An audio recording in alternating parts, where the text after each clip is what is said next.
Alors mes chers amis, dans cette course effrénée pour essayer, Bezrat Hashem, de parvenir au Emet, à cette qualité tellement particulière qui est le Emet, on se retrouve aujourd'hui pour notre troisième Vaad. Vous savez que l'une des raisons principales pour lesquelles l'homme a l'habitude de mentir, c'est pas parce qu'il a un amour du mensonge. C'est pas parce qu'il est la vérité. Mais c'est parce que souvent, on a l'impression qu'on va gagner quand on va mentir. On a l'impression que si on dit toute la vérité et rien que la vérité, eh ben on risque finalement de perdre. Et ça, il faut le savoir. Rabbeinu Yonah, au moment où il nous parle de toutes les formes de mensonges, il va nous parler de plusieurs niveaux de mensonges. Attention, et on y reviendra, Bezrat Hashem. Il y a un niveau de mensonge qui est le mensonge pour le mensonge. Il y a des gens qui aiment le mensonge, qui aiment le monde imaginaire dans lequel on ment, on se fait des films, des cinémas, des fantasmes. On en reparlera, Bezrat Hashem, si on arrive. Mais en général, les gens qui ne sont pas des menteurs, la raison pour laquelle ils mentent, c'est parce qu'ils disent j'ai tout à gagner. Si je dis toute la vérité, je vais perdre. Et les gens n'ont pas envie de perdre. Si on veut, Bezrat Hashem, réussir à remédier à ce problème, si on veut réussir à être des gens de Emet, il faut qu'on se rende dans notre tête de façon immédiate et certaine qu'on n'a rien à gagner à mentir, qu'on a tout à gagner à dire la vérité.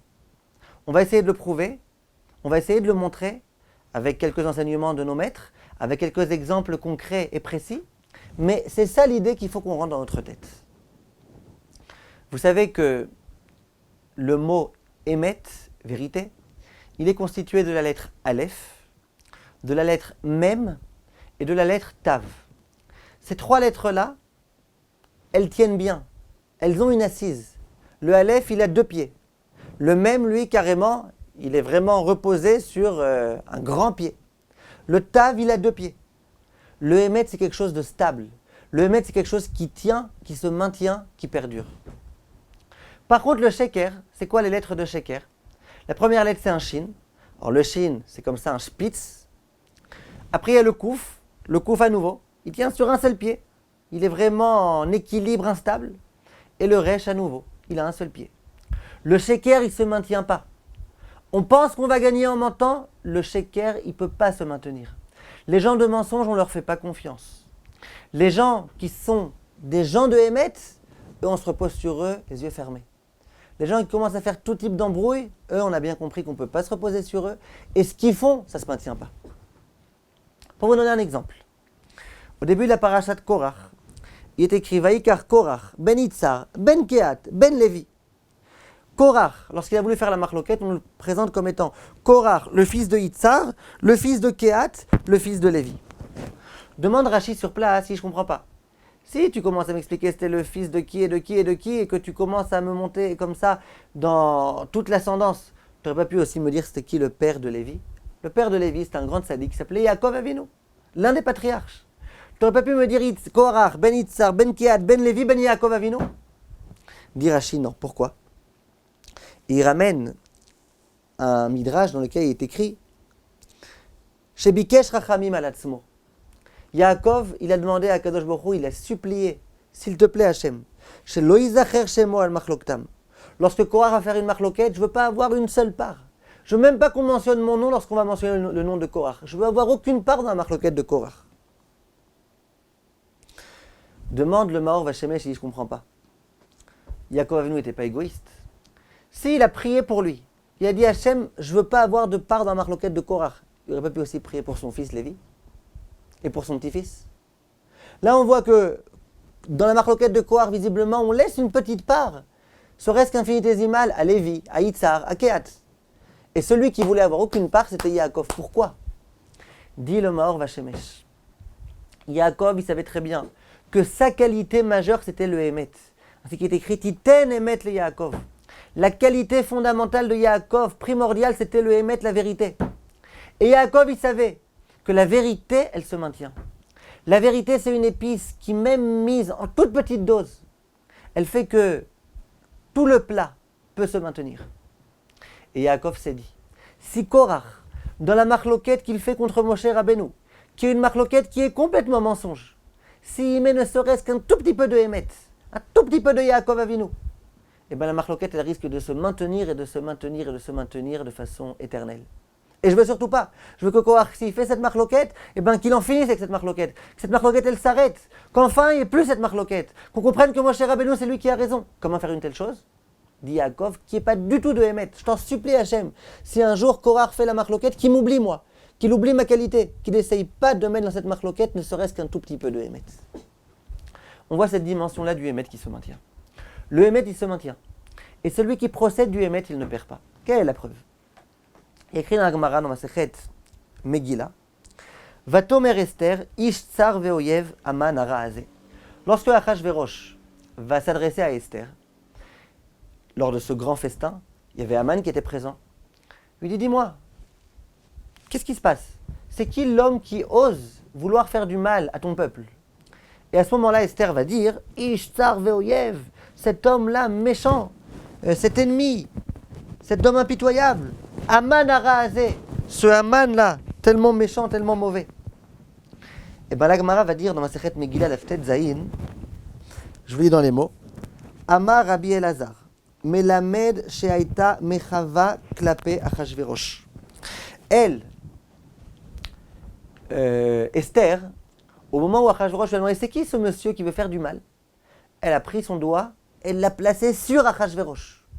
Elle avait l'intention de dire c'est toi l'homme méchant, c'est toi le méchant homme qui a envie de faire du mal. Pourquoi vous croyez qu'elle était dupe? Vous croyez qu'elle était idiote? Elle comprenait très bien que celui qui avait donné tous les pouvoirs à Aman, c'était Achashverosh. Donc elle a voulu dire, tu sais c'est qui est l'origine du problème? C'est toi! Dit la Gemara, Uba malach vesatar yada klape Haman. Le malach il s'est dit, ouais, surtout pas.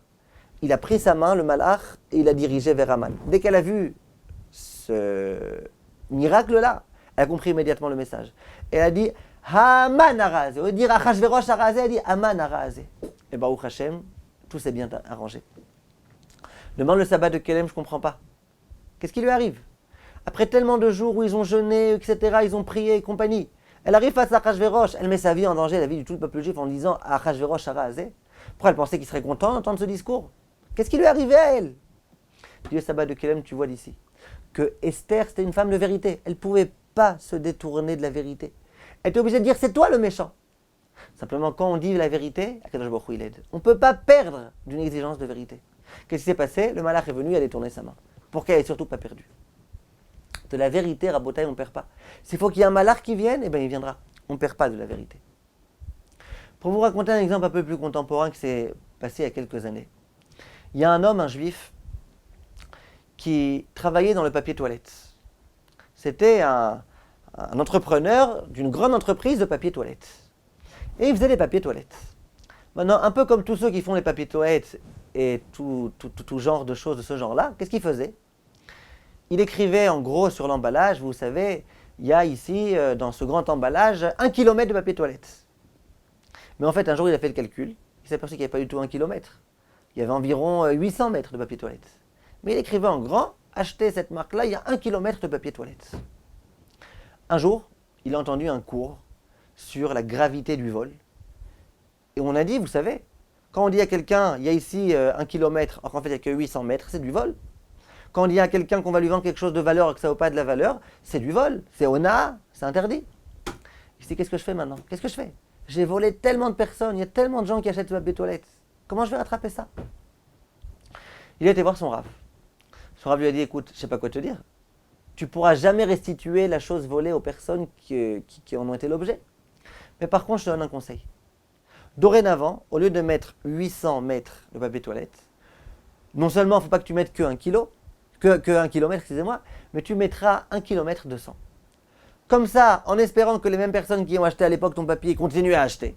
Et ces personnes-là qui se sont faites arnaquer à l'époque, là au moins tu les rembourses. Alors tu leur donnes les 200 mètres que tu leur devais. Cet homme-là a dit au Rav, c'est vrai, mais ça va être une grande perte pour moi maintenant, vous savez. Chaque paquet de rajouter 200 mètres, c'est énorme, énorme, énorme. Et puis si je laisse le même prix, le Rav a dit, écoute, il faut que tu fasses ça. Tu perdras rien. Il faut être émette.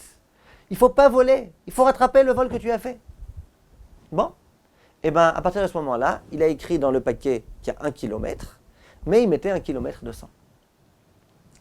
Et bien, figurez-vous qu'à ce moment-là exactement, quelques semaines après qu'il ait commencé à faire cela. Il y a eu des gens qui avaient l'intention de commencer à faire des analyses pour voir est-ce que les confectionneurs de papier toilette, c'est des arnaqueurs ou pas. Ils ont essayé avec papier toilette, ils ont essayé avec sopalin, ils ont essayé avec tout type de feuilles et de papier, etc. Ils se sont dit, on va vérifier. Les gens, ils écrivent qu'il y a tant et tant, telle mesure. Viens, on vérifie. Les gens, ils écrivent que dans les feuilles, il y a 500 feuilles. Viens, on vérifie, viens, on compte, est-ce qu'il y a vraiment 500 feuilles ou pas. Ils ont commencé comme ça à vérifier. Et ils ont évidemment publié les résultats. Et ils se sont aperçus que c'était tous des arnaqueurs. Les gens, ils écrivent 800 mètres alors qu'il y a 500 mètres, 1 kilomètre alors qu'il y a 800 mètres. C'est tous des arnaqueurs. Le seul qui non seulement n'a pas été un arnaqueur, mais qui a bien fait, c'était cet homme-là, l'Aziz. L'Aziz, il écrit 1 kilomètre et il met 1 kilomètre 200. Et ils ont diffusé en grand dans tous les journaux. Regardez combien vous faites arnaquer les gens. Regardez toutes les chevrottes, tous les confectionneurs, etc. Voilà ce qu'ils font. À part une exception. Voilà. Cette marque-là, c'est l'exception à la règle. Eux, ils disent, ils donnent plus. Et à ce moment-là, vous vous imaginez que tout le monde s'est mis à acheter ce papier toilette. Un homme honnête. Un homme qui donne plus. Qui pour le même prix donne plus. Mais c'est chez lui qu'on achète. Tous les gens qui jusqu'à présent achetaient les autres marques, ils ont acheté les autres marques, ils sont venus acheter à lui. Et d'un coup, je ne sais pas si vous imaginez combien son chiffre d'affaires a augmenté. Parce que vous pensez qu'on perd du émet. Quand on fait émettre, on ne perd pas. Alors Hachem, il s'arrange après comment faire pour qu'on puisse réussir à gagner. Mais on gagne, on ne perd pas. Du émet, on ne perd pas. Si la raison pour laquelle je veux mentir, c'est parce que je me dis c'est comme ça que je vais gagner. Et si je suis trop vérité, je ne réussis pas. Eh ben non. Eh ben non. C'est malheureusement ce qui se passe. Vous ne savez pas combien il y a de personnes qui m'appellent, les opticiens de France, qui me disent « Rav, on est obligé de voler. Si on ne vole pas, on perd, on ne peut pas fonctionner. Soit on vole, soit on ne peut pas fonctionner. » Avec les mutuelles et les assurances.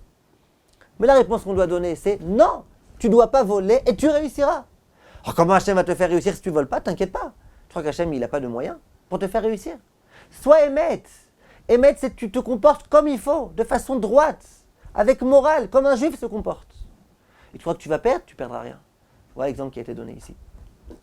Je me rappelle, et ça m'est resté dans ma mémoire, lorsque j'étais à la yeshiva. Et à un moment donné, j'ai voulu passer dans une yeshiva, entre guillemets, meilleure. Donc, j'ai commencé à préparer, etc., l'examen.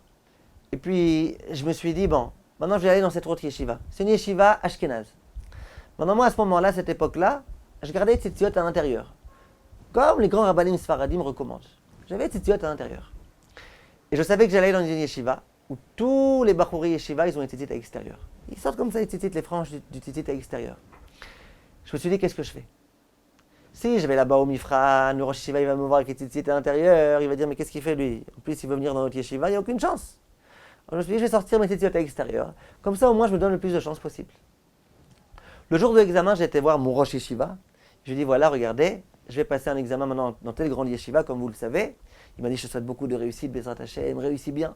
Je lui ai dit, Rav, juste une question. Vous êtes d'accord qu'il faut que je sorte mes tzitziot? Mais les preuves, il faut que tu les sortes.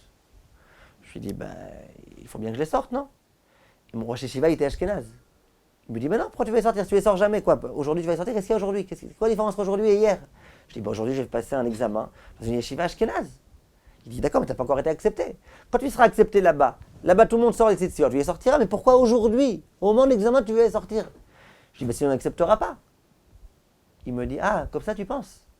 Tu penses que tu ne vas pas être émette et ça va te donner de la réussite? Comme ça tu penses? Rabotaï, on est tous comme ça. On est tous dans ce monde de mensonges-là. Et bien le Rosh Yeshiva était capable de me dire, ne fais pas de mensonges. Arrête de mentir. Ça c'est du mensonge.